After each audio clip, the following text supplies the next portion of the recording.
আসসালামু আলাইকুম। কেমন আছেন সবাই? আশা করছি অনেক অনেক ভালো আছেন। আমি মোহাম্মদ রুবেল মিয়া, কলেজ.এসির পক্ষ থেকে সবাইকে স্বাগতম। আজ আমাদের আলোচনার মূল বিষয় হচ্ছে যে আমরা কিভাবে একটা ওয়েব পেজ ডিজাইন করতে পারি তার পার্ট 2, যেখানে আমরা আজকে দেখব যে কন্টেন্ট ডিজাইন বাই হচ্ছে অ্যাড টেক্সট।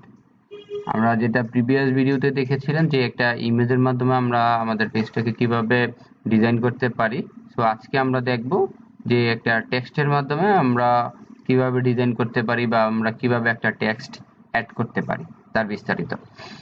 সো আমাদের আগের ভিডিওগুলোতে যদি আপনাদের কোনো সমস্যা থাকে অবশ্যই আমাদের এলএমএস কোর্স ডেভেলপমেন্টের ডিসকাশন ফোরামে লিখবেন। সেখানে আমরা আপনাদের সমস্যাগুলোর সমাধান দেওয়ার চেষ্টা করব ইনশাল্লাহ। তো এখন আমরা চলে আসছি আমাদের আজকের আলোচনার মূল বিষয়ে।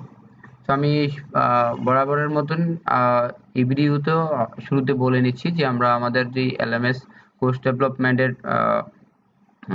ই-লার্নিং যে মডিউল আছে বা এলএমএস মডিউলের মধ্যে থেকে আমরা যে টেস্ট কোর্সটা আছে সেই টেস্ট কোর্সের মধ্যে আপনাদের দেখিয়ে দিচ্ছি যে আমরা যেই দুইটা কন্টেন্টকে ডিজাইন করব বা যেই কন্টেন্টগুলোকেই ডিজাইন করতে চাই না কেন, যদি ওয়েব পেজের মাধ্যমে ডিজাইন করতে চাই তাহলে অবশ্যই সেটা টাইপটা যেন ওয়েব পেজ থাকে, যেটা আমরা প্রিভিয়াস ভিডিওতেও দেখিয়েছি। তো আমাদের লেকচার 1 এবং লেকচার 2 দুইটার টাইপই ওয়েব পেজ অবস্থায় আছে। সো এখন আমরা চলে যাচ্ছি পাশের টেপে, যেখানে আমরা আগের ভিডিওতে দেখিয়েছিলাম যে একটা ইমেজকে কিভাবে আমরা অ্যাড করতে পারি বা এখানে ডিজাইন করতে পারি। আজকে আমরা দেখব হচ্ছে যে কিভাবে একটা টেক্সট অ্যাড করতে পারি বা পাশাপাশি কিভাবে ডিজাইন করা যেতে পারে। সো আমরা চাইলে এই পেজটার মধ্যেই মানে এই কন্টেন্টের মধ্যেই অ্যাড করতে পারি একটা টেক্সট, পাশাপাশি অন্য আরেকটা কন্টেন্টের মধ্যেও চাইলে অ্যাড করতে পারি। সো আমি এটার মধ্যে দিয়ে দেখাচ্ছি। সো আমি এডিটে ক্লিক করছি, ডান দিকে যে এডিট বাটনটা আছে,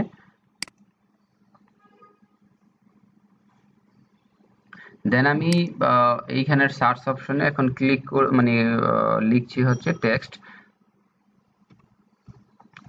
সো টেক্সট লেখার পর দেখেন আমাদের ব্লগের মধ্যে যেই টেক্সট রিলেভেন্ট ব্লগগুলো আছে, সো সেখানে চলে আসছে text and image, image and text, শুধু টেক্সট বা টেক্সট হাইলাইট এরকম। তো আমরা আগের ভিডিওতে এই টেক্সট এন্ড ইমেজ এটা ইউজ করেছিলাম, যেখান থেকে শুধু আমরা টেক্সটটাকে সরিয়ে ইমেজটাকে ইউজ করেছি।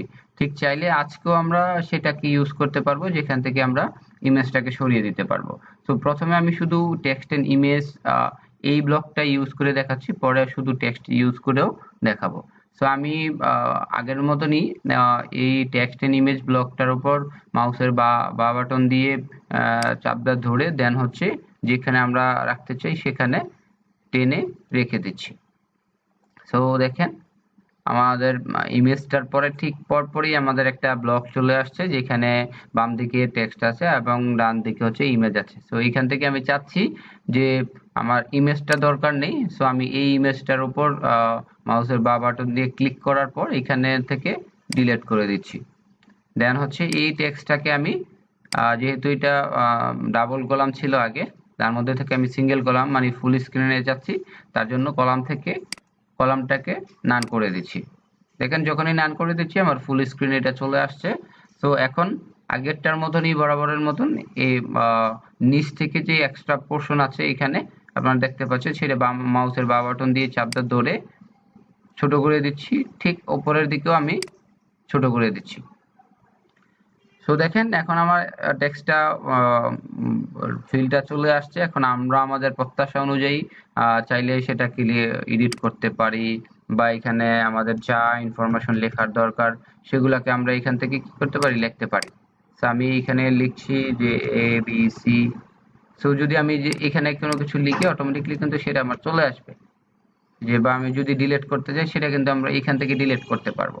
সো আমি এখানে চাচ্ছি যে আমি ধরে নিচ্ছি এটাই হচ্ছে আমার যে টেক্সটটা ছিল, এটাই আমার হচ্ছে টেক্সট। সো আমি এখান থেকে আর কোনো কিছু ইনফরমেশন চেঞ্জ করতে চাই না।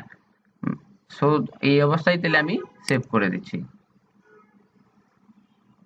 সো দেখেন আমার টেক্সটটা কিন্তু নিচের দিকে চলে আসছে। এখন কোনো কারণে আমার যদি মনে হয় যে না আমার এটা একটু চেঞ্জ করা দরকার, তাহলে আমি আবার এডিটে ক্লিক করব, দেন এখান থেকে আমি চেঞ্জ করে দেব। আমার ধরে নিচ্ছি এই রোটার আমার দরকার নেই, প্যারাটার আমি প্যারাটা ডিলিট করে দিচ্ছি। দেন হচ্ছে লার্ন মোডে হচ্ছে আমার একটা লিঙ্ক দেয়া আছে, দেখেন আমি এটাকে এই যে রিমুভ লিঙ্ক এটা থেকে রিমুভ করে দেন এটাও ডিলিট করে দিতে পারি, বা এটাকে সিলেক্ট করে মাউসের কিবোর্ড থেকে ব্যাক বাটন প্রেস করে আমরা সেগুলোকে ডিলিট করতে পারি। সো আমি আগে হাইপার লিঙ্কটা সরিয়ে নিচ্ছি, দেন হচ্ছে এটাকে ডিলিট করে দিচ্ছি। সো এখন আমি চাচ্ছি আমার অন্য আরেকটা টেক্সট অলরেডি পাশের ক্ষেত থেকে আপনাদের বোঝার সুবিধার জন্য আমরা এখান থেকে নিতে পারি। সো ধরে নিচ্ছি এটা হচ্ছে আমার টেক্সটটা। সো আমি এই টেক্সটটাকে কপি করলাম, এখানে এসে আমি চাচ্ছি যে পেস্ট করে দেব। দেখেন আমার কিন্তু টেক্সটটা হয়ে গেছে, আমি উপরের টেক্সটটা দরকার নেই সেটাকে সরিয়ে দিচ্ছি।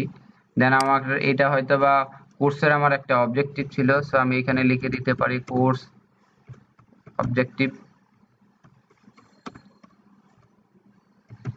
সো আমরা যেই ইনফরমেশনই লিখতে চাই না কেন বা যেই টেক্সটই লিখতে চাই না কেন সেটা লিখতে পারি। পাশাপাশি যেই টেক্সটটা আছে সেই টেক্সটটাকে যদি আমি চাই এটাকে বোল্ড করতে, দেখেন আমি এটাকে সিলেক্ট করলাম, এখানে বোল্ড অপশন আছে, আমরা বোল্ড করে দিতে পারি।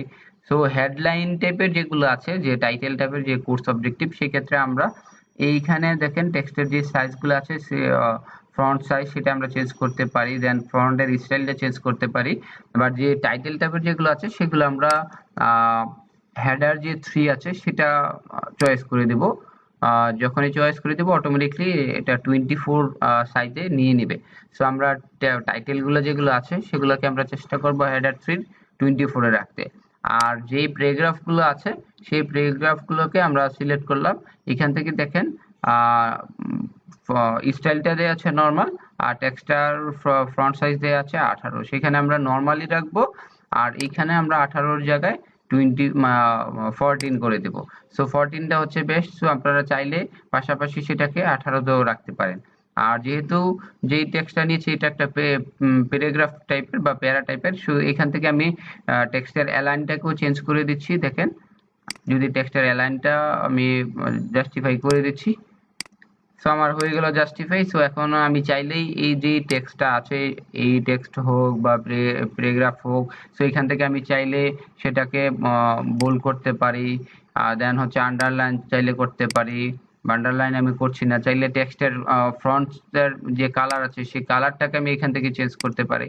সো আমাদের যেই ওয়ার্ডে আমরা যেই ধরনের কাজগুলো করে থাকি, সো এইখানে ইনলাইন টেক্সটের মধ্যেও ঠিক একইভাবে আমরা এগুলাকে চেঞ্জ করতে পারবো। পাশাপাশি এখানে ইমেজও চাইলে আমরা অ্যাড করতে পারি, ব্যাকগ্রাউন্ড কালারও চেঞ্জ করতে পারবো, আর লিঙ্কও অ্যাড করতে পারবো, বা এখানে বিভিন্ন লিস্টও আমরা চাইলে অ্যাড করতে পারি। সো আমি সেগুলো করছি না, এটাকে এই অবস্থায় সেভ করে দিচ্ছি। দেখেন আমরা যদি একটু নিচের দিকে স্ক্রলিং করে যাই তাহলে আমরা দেখতে পাচ্ছি আমাদের টেক্সটের যে ইনফরমেশন বা ডিজাইনটা আছে সেটা কিন্তু চেঞ্জেস হয়ে গেছে। সো আমরা এখন চাচ্ছি পাশাপাশি আরেকটা জিনিস একটু আপনাদের দেখিয়ে দিচ্ছি, সেটা হচ্ছে আমি চাচ্ছি এডিট থেকে আবারও এডিটে চলে যাচ্ছি, আমি সার্চে লিখছি টেক্সট। তো আমি এখন চাচ্ছি যে না আমার এখানে ইমেজ আর টেক্সট এরকম দরকার নেই, বা সেটাকে আমি পেস্ট করব তারপরে হচ্ছে সেখান থেকে ইমেজটা ডিলিট করে দেবো, এরকম না করে শুধু আমি টেক্সটই রাখবো। সো তার জন্য আমি একটু নিচের দিকে যাচ্ছি, আর এখান থেকে দেখেন শুধু টেক্সটের জন্য একটা ব্লগ আছে।